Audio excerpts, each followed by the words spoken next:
దూది cotton. Okay, పచ్చిమిర్చి అయితే బోల్డ్ అని ఉన్నాయండి. పచ్చిమిర్చి ఇవి వచ్చేసి ఆవాలు, ఇది బచ్చలాక ఇది అంటారు బచ్చలాకి. ఇక్కడ వచ్చేసి కొత్తిమీర, మెంతి కూర. ఇది వచ్చేసి కాకరకాయ చెట్టు పందిరి అనమాట. ఇట్లా కొంచెం ముందుకు వచ్చేస్తే తులసి చెట్టు ఆవు, ఇదంతా కాకరకాయ చెట్టు, సొరకాయ, తేనె బీరకాయ ఉంటుంది కదా అది, టమోటా చెట్లు,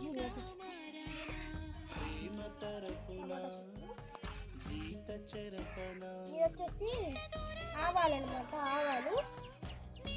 ఆవాలు బచ్చలాకు ఇవన్నీ ఉన్నాయి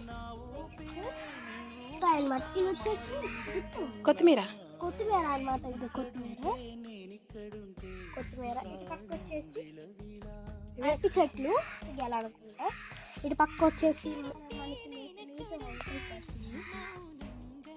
పక్కకు వచ్చేసి ఆవాలు, అది టమోటాలు,